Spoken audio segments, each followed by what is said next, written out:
The European Union has unveiled a bold new proposal, signaling a major shift in how the continent approaches technology and security. The plan aims to phase out technology from high-risk suppliers by 2026, setting a clear deadline for member states to act. This move is a clear statement of Europe's intent to control its own critical infrastructure, from communications to energy grids.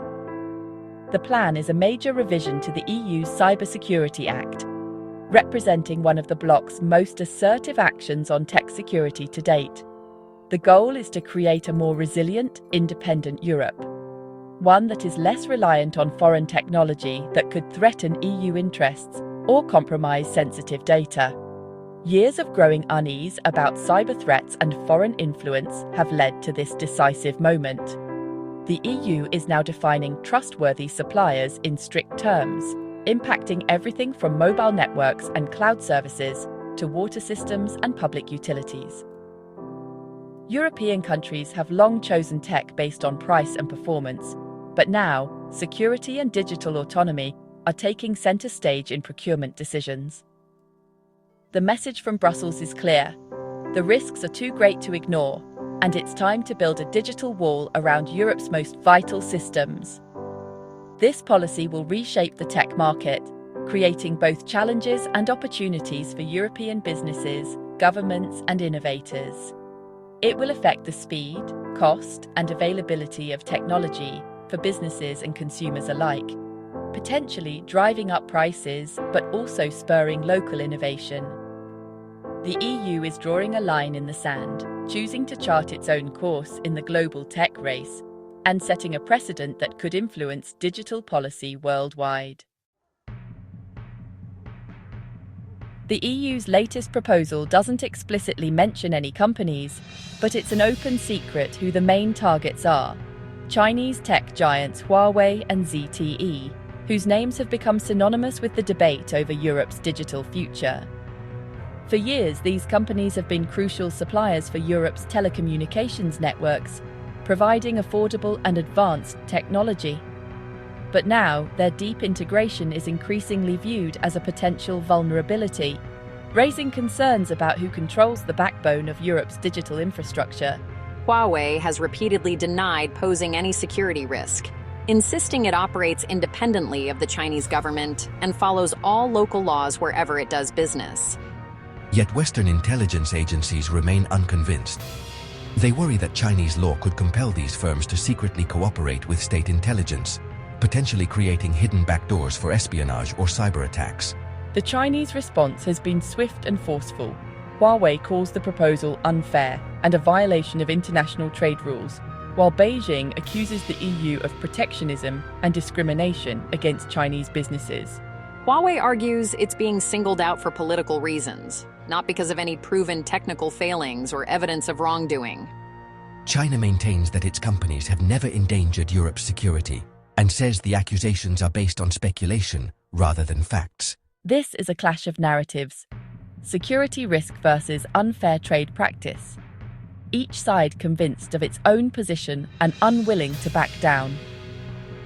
The standoff is setting the stage for a tense diplomatic confrontation, with both sides digging in and the stakes higher than ever.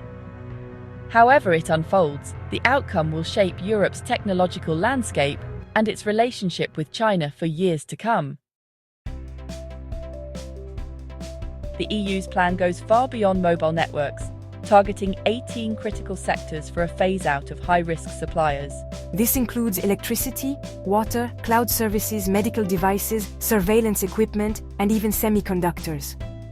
The rules also cover emerging tech like automated vehicles and drones. The aim is to secure every link in Europe's technological chain, from data storage to the chips powering devices.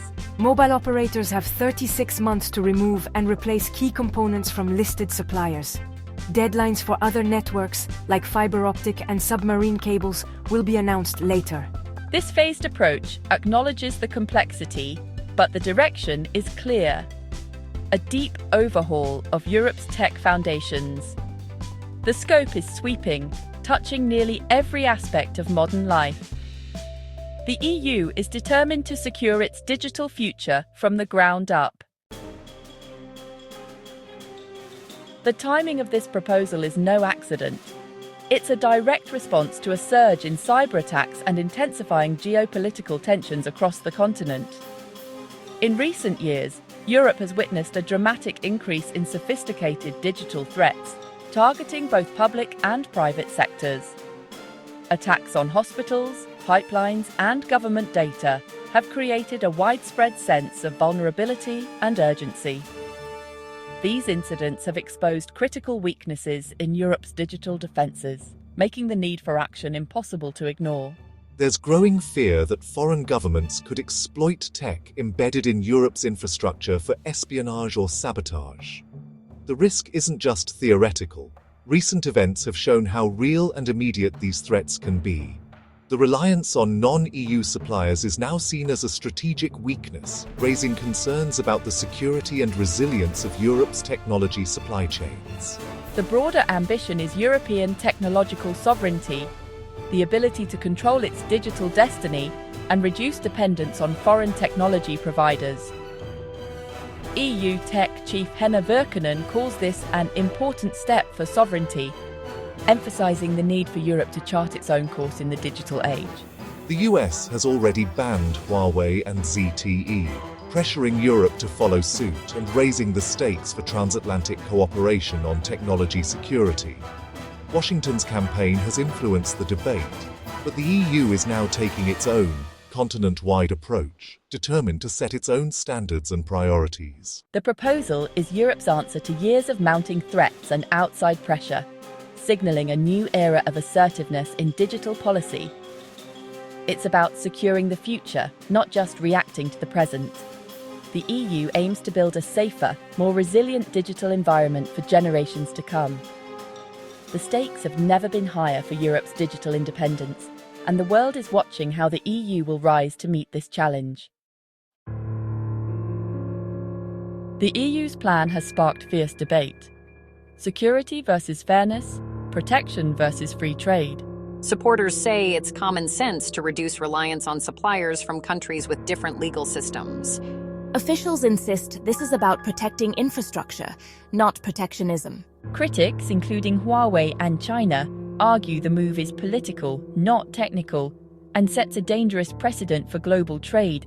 The telecom industry warns the cost of replacing equipment could reach billions, slowing innovation and raising prices. The challenge is balancing long-term security with short-term economic realities. The outcome will shape Europe's tech industry and its global competitiveness. Finding a solution that satisfies all sides will be a major test for EU policymakers. The 2026 phase-out is the latest step in a long journey of EU tech regulation.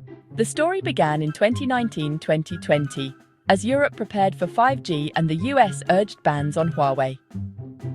The EU's initial response was the 5G Security Toolbox, guidelines, not bans, leaving decisions to national governments. Implementation was slow and uneven. Some countries banned Huawei, others hesitated due to cost. This patchwork left Europe exposed, frustrating Brussels. The new proposal is a shift from voluntary action to mandatory regulation across all 27 member states. The revised Cybersecurity Act will make the phase-out binding, ending years of indecision. The EU has lost patience with slow progress and is now taking a top-down approach. The goal: unified, continent-wide security for Europe's digital infrastructure. The era of gentle recommendations is over.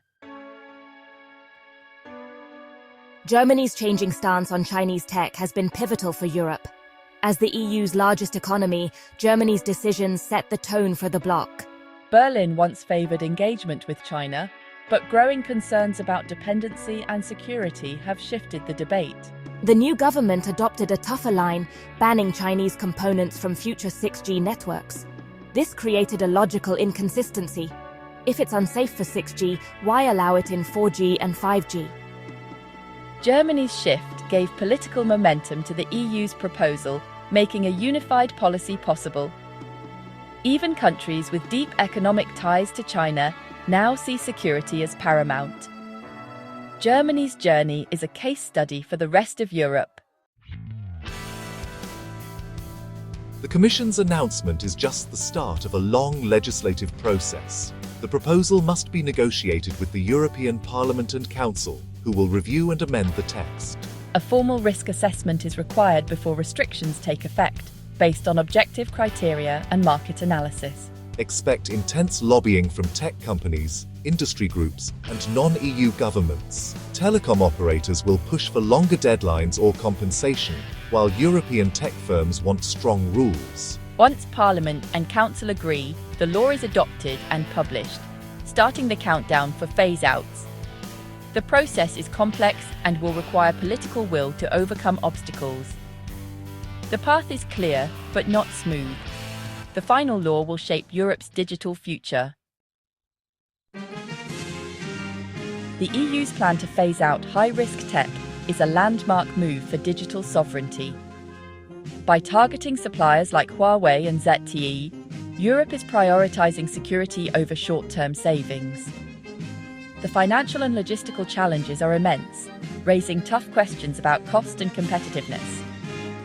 The EU must also manage delicate relations with China, which sees the policy as protectionist.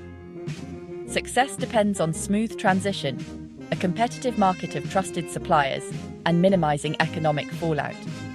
Ultimately, this is a high-stakes gamble for Europe's future. The EU is betting that long-term security and independence outweigh the short-term pain. Europe is determined to build a digital future on its own terms.